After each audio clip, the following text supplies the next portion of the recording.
Capítulo 10. Ingenieros sociales. ¿Cómo trabajan y cómo detenerlos? El ingeniero social emplea las mismas técnicas de persuasión que utilizamos todos los demás a diario. Adquirimos normas. Intentamos ganar credibilidad. Exigimos obligaciones recíprocas. Pero el ingeniero social aplica estas técnicas de una manera manipuladora, engañosa y muy poco ética, a menudo con efectos devastadores. Dr. Brad Sagarin, psicólogo social. Este capítulo es algo diferente. Veremos el tipo de ataque más difícil de detectar y del que defenderse. El ingeniero social, o atacante diestro en el arte del engaño, se alimenta de las mejores cualidades de la naturaleza humana. Nuestra tendencia natural a servir de ayuda y de apoyo, a ser educado, a colaborar y el deseo de concluir un trabajo. Como ocurre con la mayoría de las cosas de la vida que son una amenaza para nosotros, el primer paso para una defensa inteligente es comprender las metodologías que utilizan los ciberadversarios. Por este motivo, presentamos aquí una serie de conocimientos psicológicos que abordan las bases del comportamiento humano que permiten al ingeniero social ser tan influyente. En primer lugar, veremos una historia sobre ingeniería social en funcionamiento que debe servir para abrirnos los ojos. El relato siguiente está basado en una historia que recibimos por escrito y que además de ser divertida es tema de un libro de texto sobre ingeniería social.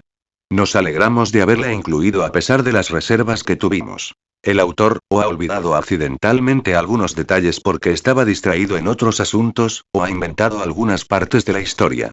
Aun si alguna parte fuera pura ficción, la historia argumenta de forma muy convincente la necesidad de tener una mejor protección contra los ataques de ingeniería social. Como en el resto del libro, hemos cambiado algunos detalles para proteger al atacante y a la compañía. Un ingeniero social manos a la obra. En el verano de 2002, un consultor de seguridad que utiliza el sobrenombre Worley fue contratado por un grupo de centros turísticos de Las Vegas para realizar diferentes auditorías de seguridad. Estaban rediseñando su sistema de seguridad y lo contrataron para intentar burlar todas y cada una de las medidas para ayudarles a construir una mejor infraestructura de seguridad. Worley tenía una vasta experiencia técnica, pero poca experiencia en casinos. Después de una semana de inmersión e investigación en la cultura de Strip, el bulevar en el que se suceden hoteles y casinos, llegó la hora de conocer Las Vegas en persona. Había tomado la costumbre de comenzar un trabajo con anticipación y terminar antes de la fecha oficial de comienzo. A lo largo de los años había observado que los directores no informan a los empleados de las auditorías hasta la semana en que creen que realmente va a tener lugar, a pesar de que no deberían lanzar ninguna advertencia a nadie, lo hacen, y para sortear con facilidad este inconveniente, lo que hacía era realizar la auditoría en las 2 semanas previas a la fecha prevista. Aunque eran las 9 de la noche cuando llegó y se ubicó en su habitación del hotel, Worley se fue directamente al primer casino de su lista para comenzar su investigación sobre el terreno. Como no había pasado demasiado tiempo en casinos, esta experiencia fue bastante reveladora para él. Lo primero que observó era contrario a lo que había visto en el canal de viajes de la televisión, donde todos los empleados de casinos aparentaban o los mostraban como especialistas de élite en seguridad. La mayoría de los empleados que vio parecía o que se hubieran quedado dormidos de pie o absolutamente displicentes en su trabajo. Ambas actitudes los convertían en blancos fáciles hasta para el timo más simple, que ni siquiera se aproximaba a lo que él había planeado. Se acercó a un empleado que parecía muy relajado y bastó animarlo un poco para que se mostrara voluntarioso a comentar los detalles de su trabajo. Curiosamente, había trabajado anteriormente para el casino que había contratado a Worley. Apuesto que el otro era mucho mejor, ¿a que sí?, preguntó Worley. El empleado respondió. La verdad es que no. Aquí tenemos auditorías en la sala todo el tiempo. En el otro sitio, apenas se enteraban si llegabas un poco tarde y así en todo, relojes, tarjetas de identificación, cuadrantes, etc. La mano derecha no sabía lo que hacía la izquierda. Aquel hombre explicó también que perdía con frecuencia su placa de empleado y que a veces un compañero se la prestaba para que entrara por la comida gratis que daban a los empleados en las cafeterías de personal que había en los sótanos del casino. A la mañana siguiente, Worley definió su objetivo, muy sencillo. Entrar en todas las zonas protegidas del casino que pudiera, dejar constancia de su presencia e intentar penetrar en tantos sistemas de seguridad como pudiera. Además, quería averiguar si podría acceder a cualquiera de los sistemas dedicados a la contabilidad o capturar información confidencial, como los datos de los visitantes. Aquella noche, de camino al hotel, después de haber visitado el casino, oyó un anuncio publicitario en la radio de un gimnasio que hacía una oferta especial a los trabajadores del sector de servicios. Durmió un poco y por la mañana emprendió camino hacia el gimnasio. Al llegar, eligió como blanco a una chica que se llamaba Lenore. En 15 minutos establecimos una conexión espiritual. Algo que resultó genial porque Lenore era auditora financiera y él quería saber todo lo que tuviera que ver con las palabras finanzas y auditoría en el casino que debía examinar. Si pudiera penetrar en los sistemas financieros durante su auditoría, lograría con toda certeza que el cliente considerara enormes las deficiencias. Uno de los trucos preferidos de Worley cuando aplica la ingeniería social es el arte de la lectura en frío. Mientras hablaban, él observaba las señales no verbales que ella lanzaba y, entonces, soltó algo que le hiciera a ella pensar: vaya, yo también. Congeniaron bien y él la invitó a cenar. Durante la cena, Worley le dijo que era nuevo en Las Vegas y que estaba buscando un trabajo, que había ido a una universidad importante y que se había licenciado en economía, pero que se había mudado a Las Vegas después de romper con su novia. El cambio de vida le ayudaría a superar la ruptura. Entonces, él confesó que le intimidaba intentar conseguir un trabajo de auditoría en Las Vegas porque no quería acabar nadando con los tiburones. Ella pasó las 2 horas siguientes insuflándole confianza y asegurándole que no debería resultarle difícil conseguir un trabajo de economista. Con la intención de ayudarle, Lenore le facilitó más detalles sobre su trabajo y su empresa de los que él necesitaba. Ella fue lo mejor que me ha pasado hasta ahora en toda esta experiencia y le pagué la cena con mucho gusto, que de todos modos iba a pagar. Cuando piensa sobre ello ahora, dice, se da cuenta de que estaba excesivamente seguro de su capacidad y eso me costó caro después. Era hora de empezar. Llenó una bolsa con unas cuantas cosas imprescindibles, como mi portátil, una pasarela inalámbrica de banda ancha Orinoco, una antena y algunos accesorios más. El objetivo era sencillo. Intentar entrar en la zona de oficinas del casino, tomar algunas fotos digitales, con la marca de hora y día, de sí mismo en sitios en los que no debería estar y, a continuación, instalar un punto de acceso inalámbrico en la red para intentar penetrar remotamente en sus sistemas para recabar información confidencial. Para concluir su trabajo, tendría que volver a entrar para recuperar el punto de acceso inalámbrico. Me sentía como James Bond. Worley llegó al casino, justo a la puerta de entrada de los empleados a la hora exacta del cambio de turno y se colocó en un lugar en el que podía observar la entrada. Pensó que tendría tiempo para observar la situación durante unos minutos, pero parecía que la mayoría había llegado ya y allí estaba plantando queriendo entrar por sus propios medios. Unos minutos de espera y la entrada se quedó sola, lo que no era lo que él buscaba. Pero Worley se fijó en un guardia que parecía que se iba cuando otro guardia lo paró y se quedaron un rato hablando y fumando justo en la puerta del edificio. Cuando acabaron los cigarrillos, se separaron y cada uno tomó una dirección. Crucé la calle hacia el guardia que salía del edificio y me preparé para utilizar mi pregunta favorita para dejar desarmado al otro. Como él se acercaba hacia mí cruzando la calle, lo dejé que me pasara. Entonces le dijo: perdone, ¿tiene hora? Ese era el plan. Algo que he notado es que cuando te diriges a las personas de frente, casi siempre están más a la defensiva que si las dejas pasar a tu lado antes de dirigirte a ellas. Mientras el guardia le decía la hora a Worley, este lo examinaba en detalle. En la tarjeta de identificación ponía Charlie. Estando allí, tuve un golpe de suerte. Otro empleado salía y llamó a Charlie por su apodo, Chessie. Entonces le pregunté a Charlie si tenía que aguantar muchas cosas como esa. Chessie significa de mala calidad, y él me explicó por qué le habían puesto ese mote. Entonces Worley se dirigió hacia la puerta de empleados a paso rápido. Se dice con frecuencia que la mejor defensa es una buena ofensiva y ese era su plan. Cuando llegó a la entrada, donde había visto, antes que los empleados mostraban sus placas, se fue directo al guardia del mostrador y le dijo: ¿has visto a Chessie? Me debe $20 del juego y necesito el dinero para comer algo en el descanso. Recordando aquel momento, exclama: ¡uf! Ahí es donde me llevé el primer chasco. Había olvidado que los empleados tienen la comida gratis. Pero no se desalentó por eso. Aunque otros que sufran el trastorno de déficit de atención / hiperactividad puedan verlo como un problema, él define su trastorno como muy pronunciado y añade que, en consecuencia, puedo pensar mucho más rápido que el 90% de la gente que me cruzo. Esa habilidad le resultó muy útil. El guardia dijo: ¿y para qué quieres comprar comida? Y soltó una risita entre dientes, pero miró con sospecha. Rápidamente dejé escapar. He quedado con un bomboncito para comer, tío. Está muy buena. Este tipo de comentario siempre distrae a los viejos, a los que no guardan la línea y a los que viven con mamá. ¿Qué voy a hacer? Entonces el guardia contestó. Lo tienes claro porque Chesi se ha ido para el resto de la semana, será. Exclamé. El guardia le hizo un gesto a Worley, gesto que no se atrevió a mostrar, para preguntarle repentinamente si estaba enamorado. Empecé a enrollarme. Entonces me llevé la sorpresa de mi vida. Nunca me ha pasado nada parecido en lo más mínimo. Se podría atribuir a la habilidad, pero yo creo que fue la pura suerte. El tipo me dio $40. Me dijo que con 20 no se compra nada decente y que, obviamente, tenía que ser yo el que pagara. Después de 5 minutos de consejos paternales y la perorata de cómo le gustaría haber sabido cuando tenía mi edad lo que sabe ahora. Worley se sintió abrumado porque el guardia se había tragado el cuento y le había pagado una cita imaginaria. Copyright Rama Ingenieros Sociales. Cómo trabajan y cómo detenerlos 3051. Pero las cosas no estaban saliendo tan bien como Worley pensaba, porque cuando se alejaba, el guardia se dio cuenta de que no le había enseñado la placa de identidad y le dio el alto.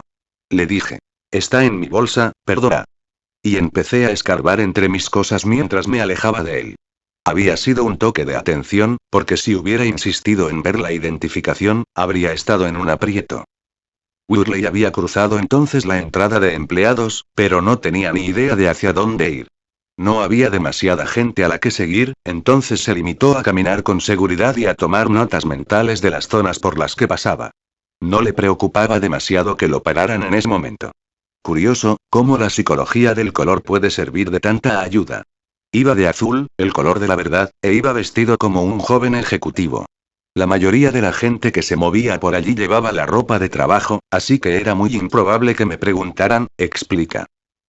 Cuando caminaba por el vestíbulo, se fijó en que una de las salas de monitores era igual que las que había visto en el canal de viajes, una de esas que hay sobre las salas de juego, solo que esta no estaba en las alturas. La sala exterior tenía el mayor número de videocámaras que jamás había visto en un mismo sitio. Entró a la sala interior e hizo algo especialmente atrevido. Entré, me aclaré la voz y antes de que alguien me preguntara nada, dije. Fijaos en la chica de la 23. Todas las pantallas estaban numeradas y, evidentemente, había chicas en casi todas. Los hombres se arremolinaron en torno a la pantalla 23 y empezaron a discutir sobre qué estaría tramando la chica, lo que Worley pensó que generaba bastante paranoia. La situación se prolongó unos 15 minutos y, mientras tanto, Worley pensaba que ese trabajo sería perfecto para cualquiera que tuviera tendencia al voyeurismo. Cuando se preparaba para salir, anunció. Me he metido tanto en la situación que casi se me olvida presentarme. Soy Walter, estoy con auditoría interna. Me acaban de contratar para el departamento de Dan Moore, dijo utilizando el nombre del director de auditoría interna que había obtenido en una de sus conversaciones. Nunca he estado en este centro y estoy un poco perdido. ¿Podrían decirme cómo llegar a las oficinas de administración? Aquella gente estaba más que dispuesta a librarse de un ejecutivo entrometido y deseosos de ayudar a Walter a encontrar las oficinas que buscaba. Worley salió en la dirección que le indicaban. Al ver que no había nadie a la vista, decidió husmear un poco y encontró una pequeña sala para los descansos donde había una mujer leyendo una revista. Era Megan, una chica encantadora. Hablamos unos minutos. Entonces dice ella. Si estás en auditoría interna, yo tengo que llevar allí algunas cosas. Resultó que Megan tenía 2 tarjetas de identificación, algunos informes internos y una caja de papeles que pertenecían a la oficina de auditoría interna del edificio central. Worley se alegró de saber que ya tenía tarjeta. No es que la gente mire las fotos de las tarjetas de identificación con mucho detenimiento, pero tuvo la precaución de darle la vuelta para que se viera el reverso. Cuando me iba, vi una oficina abierta y vacía. Tenía 2 puertos de red, pero no sé si están o no activos a simple vista. Así que volví donde estaba Megan sentada y le dije que había olvidado decirle que yo tenía que echar un vistazo a su sistema y al de la oficina del jefe. Ella, muy amablemente, accedió y me dejó sentarme en su escritorio. Me dio su contraseña cuando se la pedí y después se fue al baño. Le dije que iba a añadir un monitor de seguridad de la red y le mostré el punto de acceso inalámbrico. Ella contestó. Como tú veas. La verdad es que yo no sé mucho de eso. Mientras ella estaba fuera, él instaló el punto de acceso inalámbrico y reinició el ordenador. Entonces se dio cuenta que él tenía una unidad flash bus serie universal, de 256 megabytes en el llavero y acceso total al ordenador de Megan. Empecé a navegar por su disco duro y encontré un montón de material interesante. Resultó que Megan era la secretaria de dirección de todos los directivos y que tenía organizados sus archivos por nombre, todo bien bonito y ordenado. Tomó una foto de él mismo sentado en la oficina principal de administración, con la función de fecha y hora activada. Unos minutos después, Megan volvió y él pidió algunas direcciones del centro de operaciones de Red Core. Entonces se metió en un lío gordo. Lo cuenta así. Para empezar, la sala de redes estaba señalizada, y eso era bueno. Sin embargo, la puerta estaba cerrada con llave. No tenía placa de identificación que le permitiera el acceso, así que probó llamando. Un señor se acercó a la puerta y le conté la misma historia que estaba utilizando. Hola, soy Walter de la auditoría interna y bla, bla, bla. Con la excepción de que yo no sabía que su jefe, el director de informática, estaba en la oficina. Entonces el hombre de la puerta me dijo, tengo que consultarlo con Richard. Espera aquí un segundo. Se dio la vuelta y pidió a otro que llamara a Richard y le dijera que había alguien en la puerta que decía que era de la auditoría interna. Unos momentos después, me pillaron. Richard me preguntó con quién estaba, dónde estaba mi placa y otra media docena de preguntas en rápida sucesión. Entonces dice, ¿por qué no vienes a mi oficina mientras llamo a la auditoría interna y aclaramos esto? Worley pensó. Este tipo me ha pillado por completo. Pero, entonces. Pensando muy rápido, le dije. Me has pillado y le di la mano. Mi nombre es Worley. Y le saqué de mi bolsa una tarjeta de presentación. Le dije que llevaba 2 horas merodeando por las entrañas del casino y que ni una sola persona me había detenido y que él había sido el primero y que probablemente saldría muy bien parado en mi infieme. Entonces añadí. Vamos a su oficina para que pueda llamar y sepa que todo es auténtico. Además, tengo que seguir y decirle a Marta, que está al cargo de esta operación, un par de cosas que he visto por aquí. Para ser una táctica improvisada salió perfectamente. La situación cambió por completo. Richard comenzó a preguntar a Worley sobre las cosas que había visto, los nombres de la gente, etc. Y después le explicó que él mismo había hecho un poco de auditoría en un intento de aumentar el presupuesto de seguridad con el fin de que el core fuera más seguro, con biométrica y esas cosas. Y sugirió que quizás le podría ayudar a conseguir su objetivo facilitándole parte de su información. Ya era la hora de la comida. Worley aprovechó la oportunidad para proponerle que lo hablaran durante la comida, a Richard le pareció una buena idea y juntos se fueron hacia la cafetería de la plantilla. Observen que todavía no habíamos llamado a nadie, así que le sugerí que hiciera la llamada y él contestó. ¿Tienes una tarjeta? Sé quién eres. Comieron juntos en la cafetería, donde Worley tuvo la comida gratis e hizo un nuevo amigo. Me preguntó qué formación tenía en redes y empezamos a hablar XLELAS 400S sobre el que funcionaba todo en el casino. El hecho de que las cosas acontecieran así se puede describir con 2 palabras. De miedo. De miedo porque aquel hombre era el director del departamento de informática, responsable de la seguridad del sistema, y estaba compartiendo todo tipo de información interna y privilegiada con Worley a pesar de no haber dado ni el paso más básico para comprobar su identidad. Comentando este hecho, Worley observa que los cargos intermedios nunca quieren llamar la atención. Como muchos de nosotros, nunca quieren equivocarse ni que les pillen en un error obvio. Conocer cómo piensan puede ser una ventaja enorme. Después de la comida, Richard acompañó a Worley de vuelta al core. Cuando entramos me presentó a Larry, el administrador de sistemas principal de las 400S.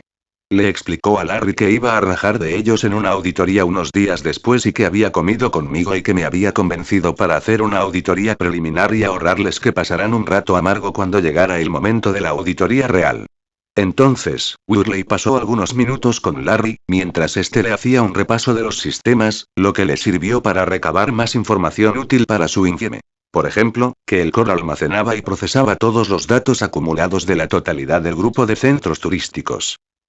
Le dije que para ayudarle más rápido me sería útil tener un diagrama de la red, listas de control de acceso de cortafuegos, etc. Y me lo dio todo después de llamar a Richard para que diera su aprobación. Pensé. Bien hecho. De pronto, Worley recordó que había dejado el punto de acceso inalámbrico en las oficinas administrativas. A pesar de que la probabilidad de que lo pillaran había caído en picado desde que había establecido relación con Richard, le explicó a Larry que necesitaba volver para quitar el punto de acceso que había dejado.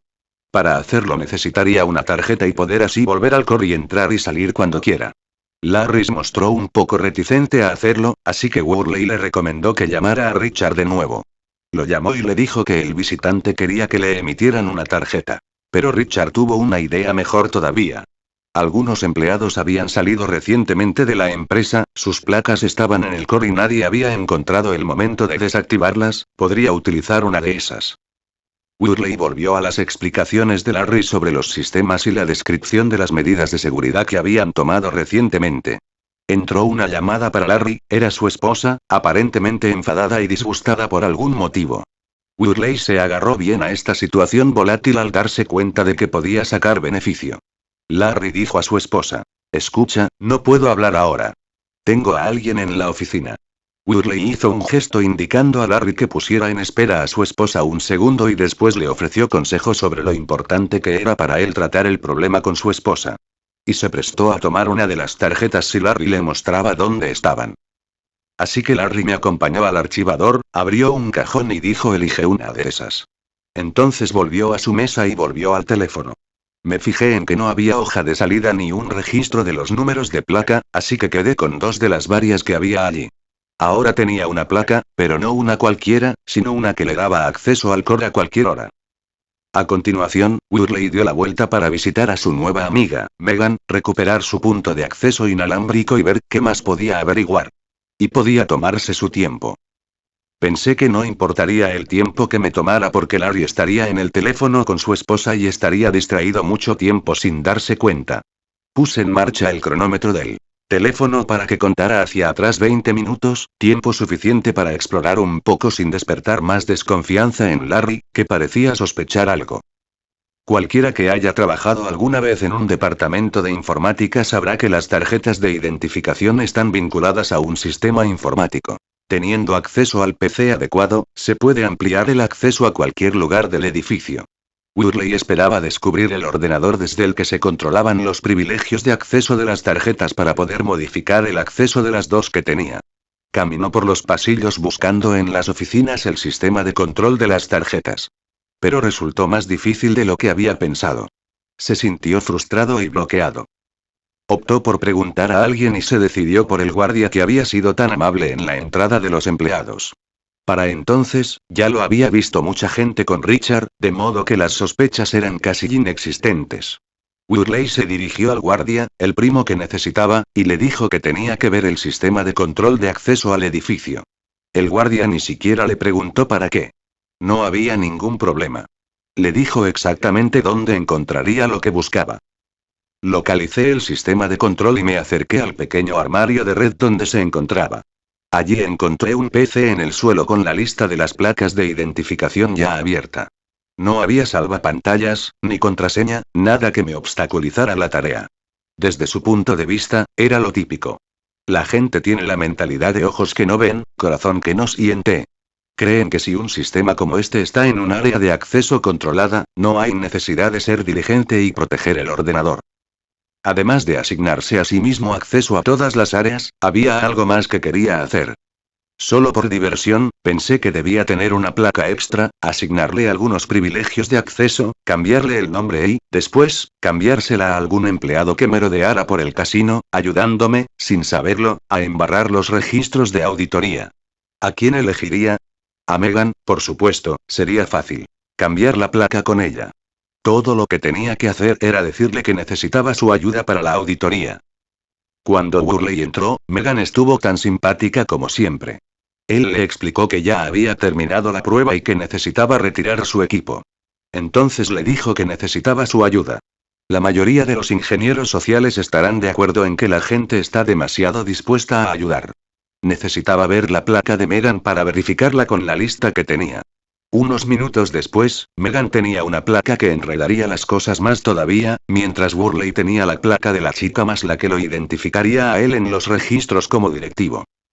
Cuando Worley volvió a la oficina de Larry, consternado, estaba acabando de hablar con su esposa. Finalmente colgó y estuvo listo para continuar su conversación. Worley le pidió que le explicara detenidamente los diagramas de la red, pero después lo interrumpió y, para desarmarlo, le preguntó cómo iban las cosas con su esposa. Los dos hombres pasaron cerca de 2 horas hablando del matrimonio y otras cosas de la vida. Al final de nuestra conversación, yo estaba seguro de que Larry ya no me causaría ningún problema. Entonces, le expliqué que en mi portátil tenía programas especiales para auditorías que necesitaba utilizar con la red. Como normalmente tengo lo último en equipos, es fácil conectar mi portátil a la red porque no hay ningún aficionado a la informática en el planeta que no quiera verlo en marcha. Después de un rato, Larry se apartó para hacer algunas llamadas y atender otros asuntos.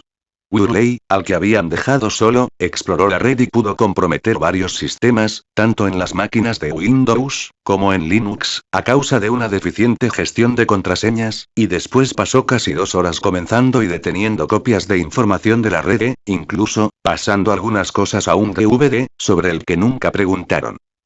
Después de haber terminado con eso, pensé que sería divertido, y útil, intentar algo más. Me acerqué a cada una de las personas con las que había estado en contacto y algunas de las que me habían visto brevemente con otras personas y les dije alguna variante de: bien, ya he terminado. ¿Me harías un favor? Me gustaría llevarme fotos de toda la gente y de los lugares en los que he trabajado. ¿Te importaría hacerte una foto conmigo? Y resultó sorprendentemente fácil. Algunos hasta se ofrecieron a hacerle fotos a él con otras personas de oficinas cercanas. Además, consiguió tarjetas de identificación, diagramas de la red y acceso a la red del casino.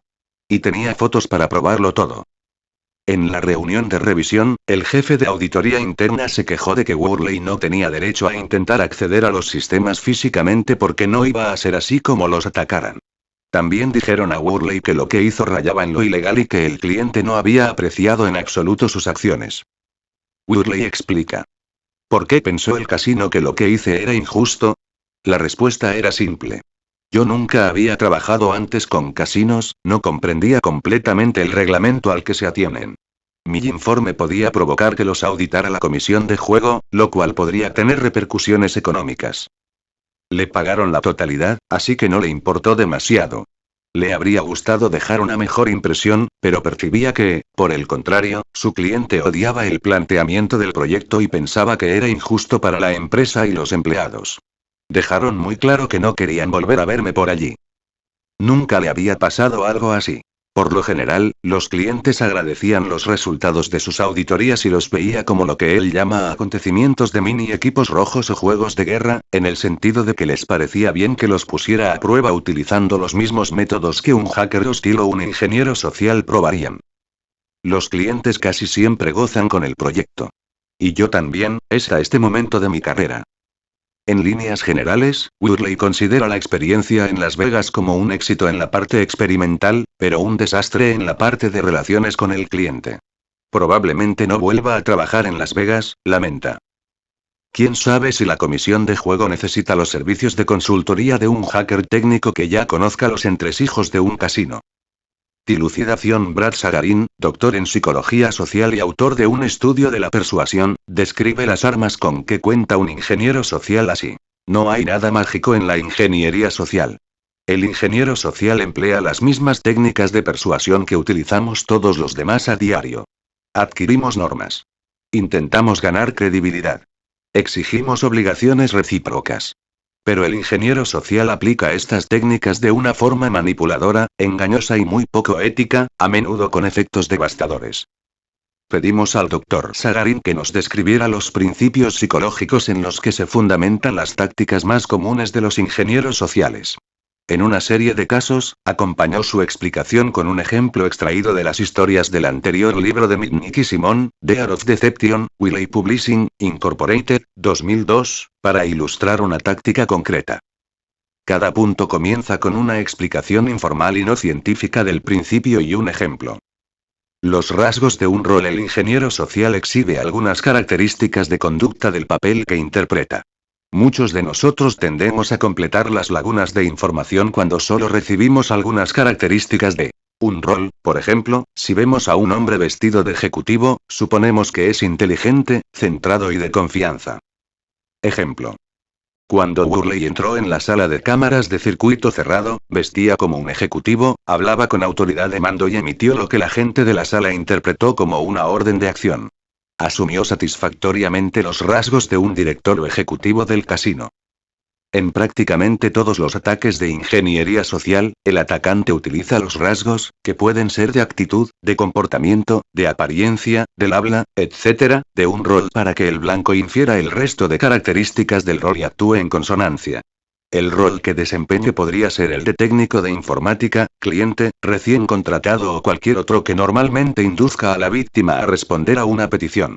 Algunos trucos comunes incluyen la mención del nombre del jefe de la persona a la que se dirige el engaño, el nombre de otros empleados, el uso de la terminología o jerga de la empresa o del sector, etc. Para los ataques en persona, la vestimenta, las joyas, un pin de la empresa, un reloj de pulsera de atleta, un bolígrafo caro, un anillo de algún colegio, o el acicalamiento, por ejemplo, el corte de pelo, también son rasgos que infieren la credibilidad del rol que está representando el atacante.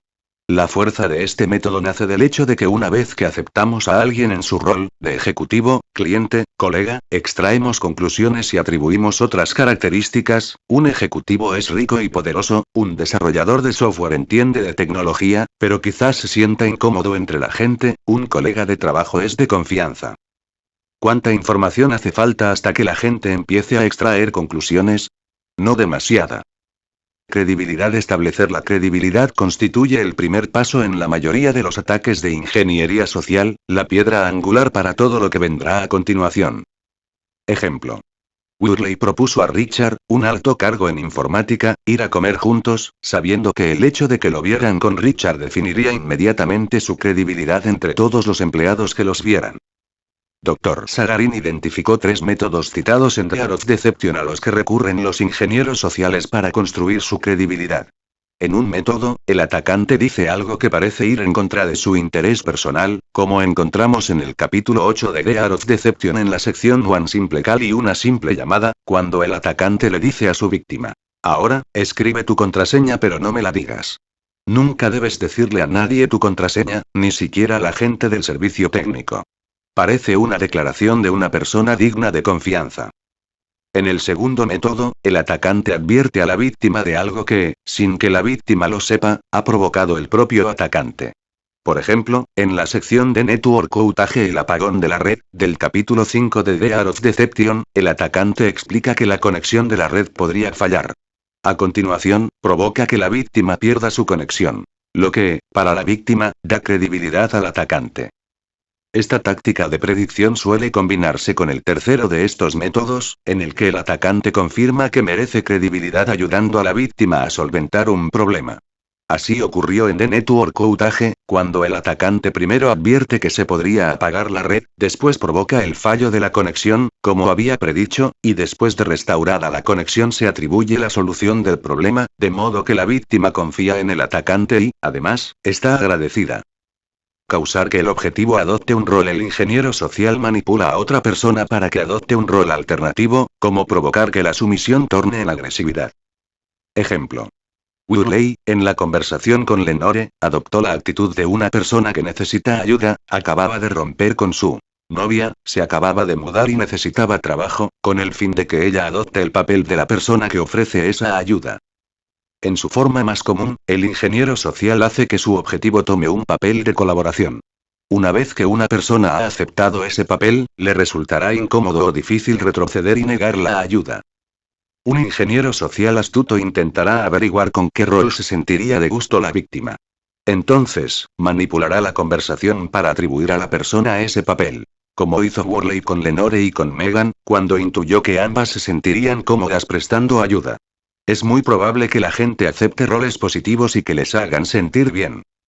Desviar la atención del pensamiento sistemático. Los psicólogos sociales han determinado que los seres humanos procesan la información entrante de 2 formas, que han calificado como sistemática y heurística. Ejemplo.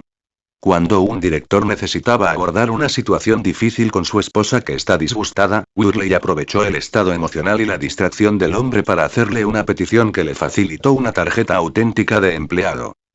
El Dr. Sagarin explica. Cuando procesamos la información sistemáticamente, pensamos con detenimiento y de forma racional una petición antes de tomar una decisión. Por el contrario, si la procesamos heurísticamente, tomamos atajos mentales para tomar las decisiones. Por ejemplo, podemos acceder a una petición en función de quién afirma ser el que hace la petición, en lugar de fijarnos en la confidencialidad de la información que ha solicitado. Intentamos funcionar en el modo sistemático cuando el tema es importante para nosotros. Pero la presión del tiempo, la distracción o una emoción fuerte nos hace cambiar al modo heurístico. Nos gusta pensar que normalmente trabajamos de forma racional y lógica, tomando decisiones basadas en los hechos. Gregory Neidert, doctor en psicología, afirma: los humanos dejamos el cerebro ocioso en Copyright Rama Ingenieros Sociales. ¿Cómo trabajan y cómo detenerlos? 3171. El 90 o 95% de los casos. 2. Los ingenieros sociales intentan aprovechar esta característica utilizando diferentes métodos de influencia para obligar a sus víctimas a abandonar el modo sistemático, conscientes de que es mucho menos probable que la gente que trabaja en modo heurístico tenga acceso a sus defensas psicológicas. Es menos probable que desconfíen, hagan preguntas o presenten objeciones a un atacante. Los ingenieros sociales quieren dirigirse a personas que estén en modo heurístico y hacer que continúen así. Una táctica consiste en llamar a alguien 5 minutos antes de que acabe la jornada de trabajo, contando con que la ansiedad por salir a su hora de la oficina haga que la víctima acceda a una petición que, de otra forma, se habría cuestionado. El impulso de la conformidad. Los ingenieros sociales crean un impulso de conformidad realizando una serie de peticiones, comenzando por las inofensivas. Ejemplo.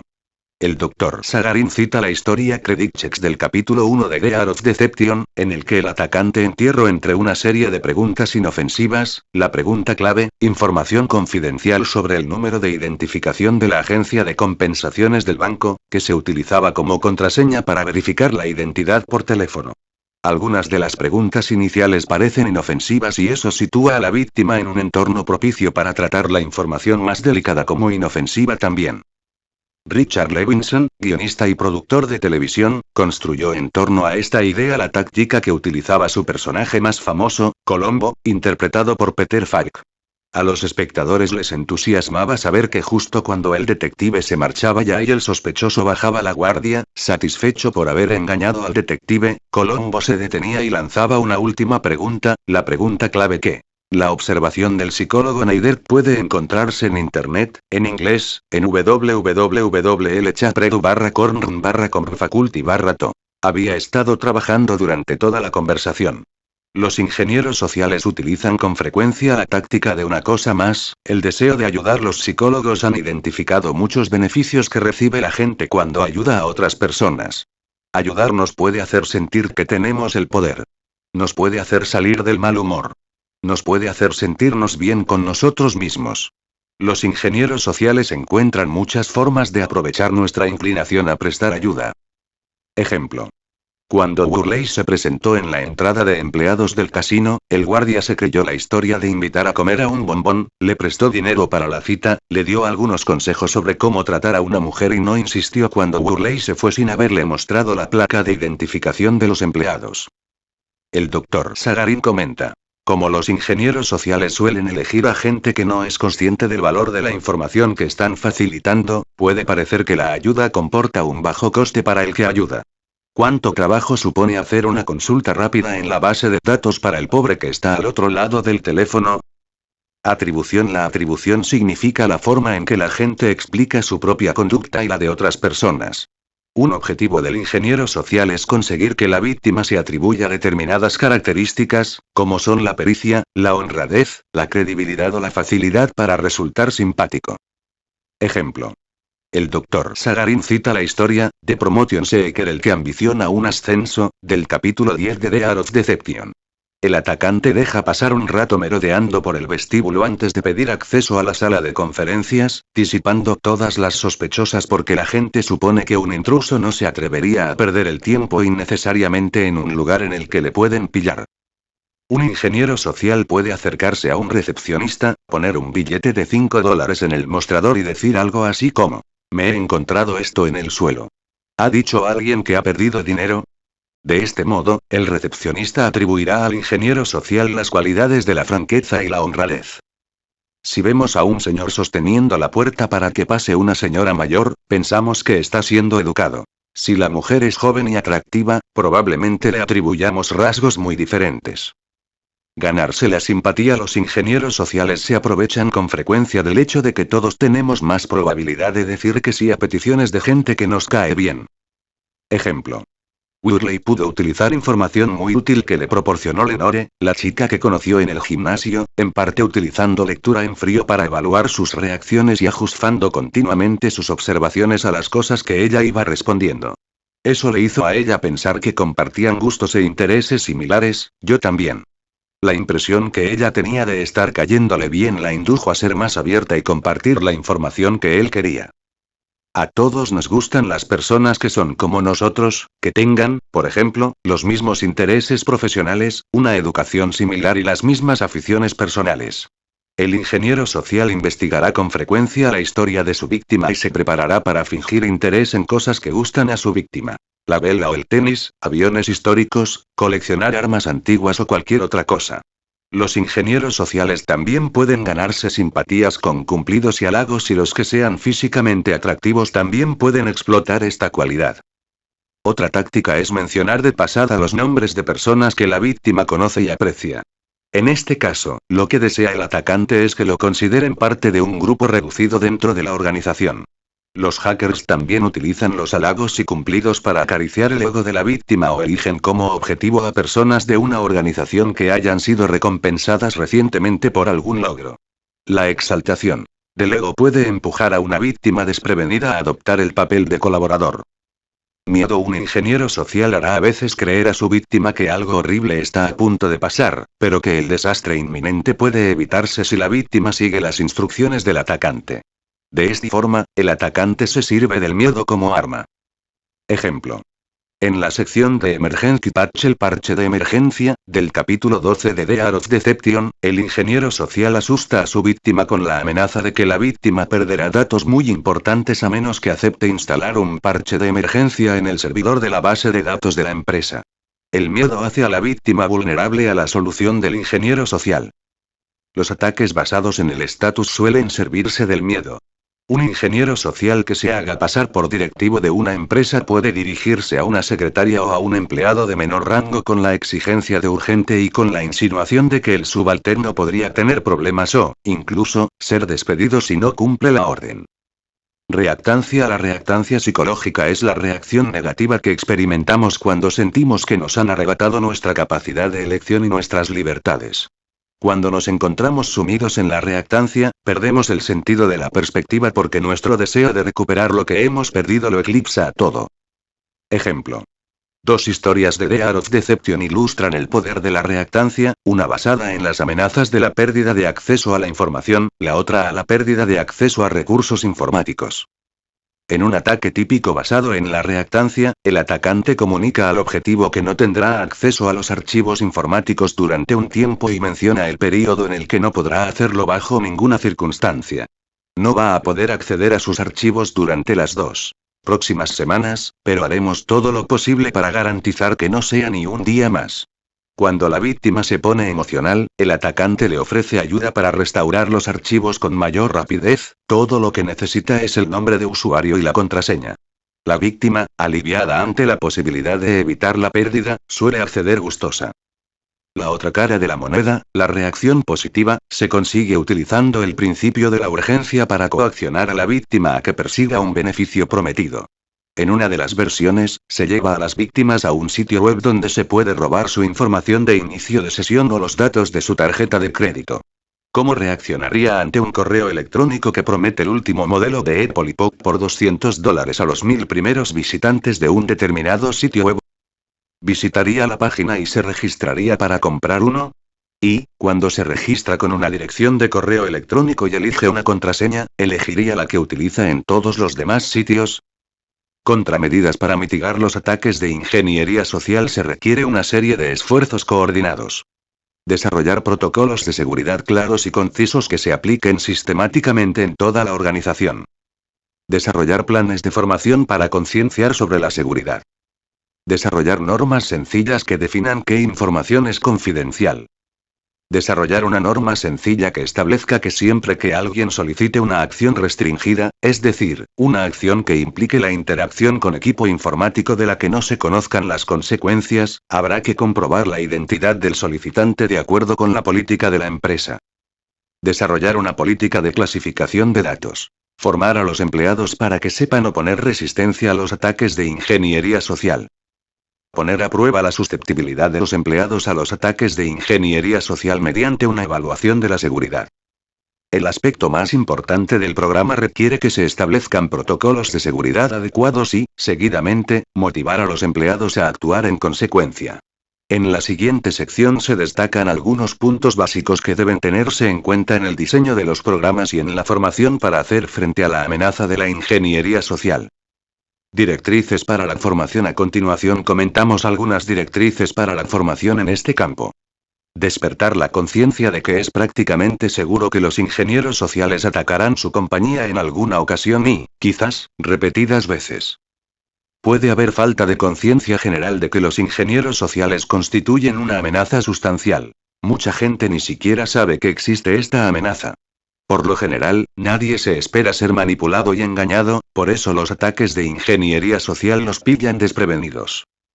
Muchos usuarios de Internet han recibido un correo electrónico, supuestamente de Nigeria, pidiendo ayuda para traspasar grandes cantidades de dinero a Estados Unidos. Ofrecen un porcentaje de la suma por este tipo de ayuda.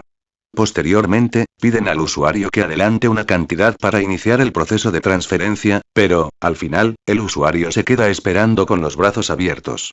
Una señora de Nueva York cayó en la trampa y prestó cientos de miles de dólares de su jefe en concepto de adelanto de las tasas. Ahora, en lugar de pasar el tiempo en el nuevo yate que quería comprar, se enfrenta a la posibilidad de compartir litera en un centro de detención federal. La gente cae, ciertamente, en estos ataques de ingeniería social. De lo contrario, los estafadores nigerianos dejarían de enviar correos electrónicos. Hacer una representación para demostrar la vulnerabilidad personal a las técnicas de ingeniería social y formar a los empleados para oponer resistencia. La mayoría de las personas viven con la ilusión de ser inexpugnables, imaginando que son demasiado inteligentes para dejarse manipular, estafar, engañar o influenciar. Creen que esas cosas solo le pasan a la gente tonta.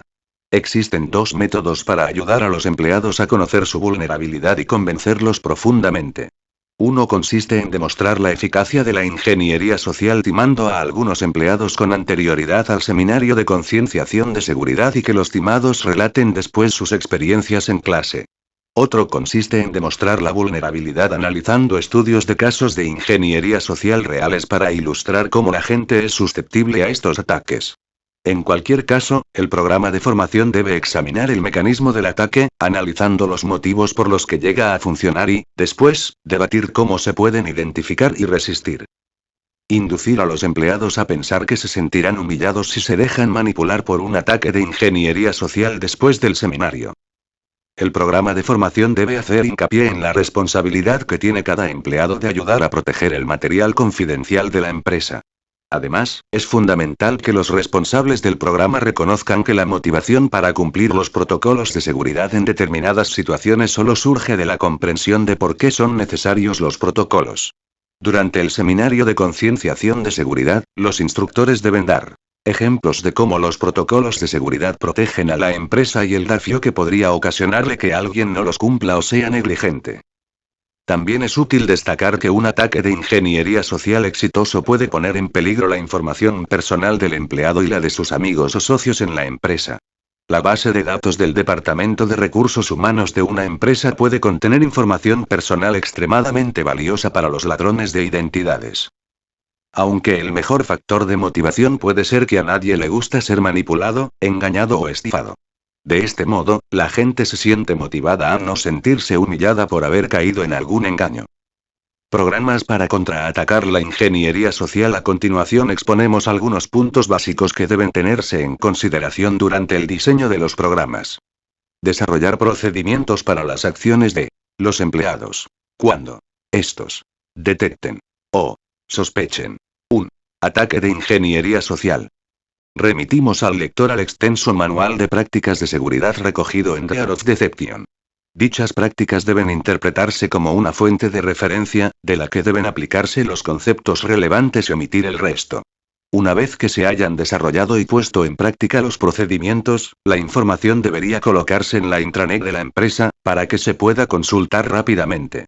Otro excelente recurso es el Tratado sobre Desarrollo de Prácticas de Seguridad de la Información de Charles Cresson Ward, titulado Information Security Policies Made Easy, San José, K.E.U. Vaseline Software, 2001. Desarrollar directrices sencillas para los empleados que definan qué información considera la empresa confidencial.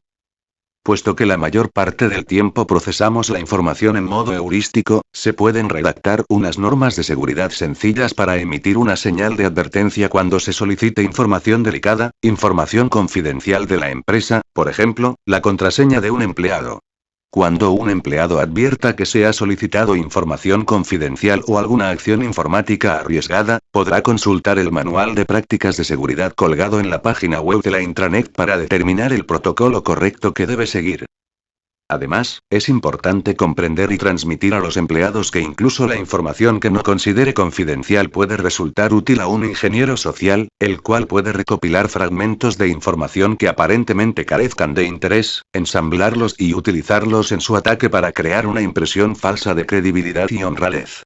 El nombre del director de un proyecto confidencial de la empresa, la ubicación física de un equipo de desarrolladores, el nombre del servidor que utiliza un empleado concreto y el nombre asignado a un proyecto secreto es información relevante y todas las empresas necesitan valorar las medidas contra una posible amenaza para la seguridad. No son sino algunos de los numerosos ejemplos de información aparentemente baladí que puede utilizar un atacante. Situaciones como las descritas en Year of Deception pueden resultar muy útiles para transmitir esta idea a los empleados que asistan a los seminarios de seguridad. Modificar las normas de cortesía de la organización. ¿Se puede decir no? La mayoría nos sentimos incómodos o violentos cuando decimos que no a otras personas. Ha salido al mercado un producto pensado para la gente que es demasiado educada para colgar a los televendedores. Cuando llama un televendedor, el usuario pulsa la tecla y cuelga. Entonces se oye una voz que dice: disculpe, le habla el mayordomo telefónico y me han pedido que le informe de que este hogar debe rechazar, a su pesar, su llamada. Me encanta el a su pesar. Pero me parece interesante que tanta gente necesite comprar un dispositivo electrónico que diga no en su lugar. ¿Pagaría usted 50 euros por un dispositivo que le ahorre el bochorno de tener que decir no? El programa de ingeniería social de la empresa debe tener como uno de sus propósitos la redefinición de las normas de cortesía en la empresa. Este nuevo comportamiento incluirá el aprender a denegar educadamente peticiones hasta que se haya comprobado la identidad y la autorización de la persona que hace la petición. Por ejemplo, el seminario puede incluir la sugerencia de respuestas del tipo: como empleados de la empresa ambos sabemos lo importante que es seguir los protocolos de seguridad. Por lo que ambos comprendemos que tendré que verificar su identidad antes de acceder a su petición. Desarrollar procedimientos para verificar la identidad y la autorización. Cada empresa debe desarrollar un proceso para verificar la identidad y la autorización de personas que soliciten información o que pidan a los empleados que realicen alguna acción. El proceso de verificación en cualquier situación dependerá necesariamente del grado de confidencialidad de la información o de la acción solicitada. Como ocurre con otros muchos asuntos en el lugar de trabajo, las necesidades de seguridad deben sopesarse con las necesidades propias de la actividad de la empresa, y estos cursos de formación deben tratar no solo las técnicas obvias, sino también otras más sutiles, como el uso que hizo Burley de una tarjeta de presentación para cimentar sus credenciales. Recuerden el personaje Jim Rodford, que interpretaba James Garner en una serie de televisión de la década de los 70, que llevaba siempre una pequeña imprenta en su coche para crear una tarjeta adecuada para cada ocasión. En Year of Deception 23. Sugerimos un procedimiento de verificación. Conseguir la participación de los altos cargos. Evidentemente, es casi un cliché. Todos los esfuerzos que para la dirección son importantes deben comenzar por concienciarse de que el programa necesitará el apoyo de la dirección para llevarse a cabo con éxito. Debe haber pocos esfuerzos corporativos en los que este apoyo sea más importante que en materia de seguridad, que cada día adquiere mayor importancia, aunque aporta poco a otros ingresos corporativos y por lo general ocupa un lugar en segunda fila. Si bien, ese mismo hecho incrementa la importancia de que el compromiso de garantizar la seguridad comience desde arriba. En una nota sobre este asunto, los altos cargos deben también enviar dos mensajes claros sobre este asunto. Por un lado, que la dirección nunca pedirá a los empleados que incumplan el protocolo de seguridad y, por otro, que ningún empleado se verá en una situación complicada por haber seguido los protocolos de seguridad, aunque un superior le haya pedido que lo infrinja. Véase The Art of Deception, de Kevin D. Mitnick y William L. Simon, de Wiley Publishing, Incorporated, 2002, páginas 266-271. Un añadido informal. Conozca a los manipuladores de su propia familia, sus hijos muchos niños, o son la mayoría. Poseen una destreza increíble para la manipulación, muy similar a la que emplean los ingenieros sociales, que en la mayoría de los casos pierden con la edad y la integración social. Todos los padres y madres han sido objeto del ataque de un niño. Cuando un adolescente quiere algo muy malo, adopta una conducta tan implacable que llega a ser extremadamente molesta, pero también divertida. Cuando Bill Simon y yo estábamos terminando este libro, presenció un ataque de ingeniería social de gran calibre perpetrado por una niña. Mi novia, Darcy, y su hija de 9 años, Brianna, vinieron a verme a Dallas cuando yo estaba en asuntos de trabajo. En el hotel, el último día antes de tomar un vuelo nocturno, Brianna puso a prueba la paciencia de su madre pidiéndole que fueran a un restaurante que ella había elegido para cenar y le dio una de esas pataletas típicas de los niños. Darcy aplicó un castigo leve, quitarle temporalmente su Game Boy y decirle que no podría jugar con el ordenador durante un día entero. Brianna se contuvo durante un rato y después, poco a poco, comenzó a probar diferentes formas de convencer a su madre para que le devolviera sus videojuegos y seguía intentándolo cuando yo volvía a la habitación. Las constantes quejas de la niña eran muy molestas, entonces nos dimos cuenta de que estaba aplicando tácticas de ingeniería social y empecé a tomar notas. Me aburro. ¿Puedes devolverme, por favor, mis juegos? Pronunciado en tono de orden, no de pregunta. Voy a volverte loca si no puedo jugar con mis juegos. Acompañado de lloriqueos. No tendré nada que hacer en el avión sin mis juegos. Dicho en un tono de algún idiota entiende lo que quiero decir. No pasa nada porque juegue una partida, ¿no? Una promesa disfrazada de pregunta. Seré buena si me devuelves mis juegos. Las profundidades de la sinceridad ferviente. Anoche fui muy buena, ¿por qué no puedo jugar ahora? Un intento desesperado basado en un razonamiento erróneo. Nunca, nunca, volveré a hacerlo. Pausa. ¿Puedo jugar ahora? Nunca volveré a hacerlo, ¿tan crédulo se cree que somos? ¿Me los puedes devolver ahora, por favor? Si las promesas no funcionan, quizás suplicando ayuda. Mañana tengo colegio otra vez, así que no podré jugar a mi juego si no empiezo ya. ¿Cuántas formas diferentes de ingeniería social existen? Quizás podría haber colaborado en este libro. Lo siento. Estuvo mal. ¿Puedo jugar un poco?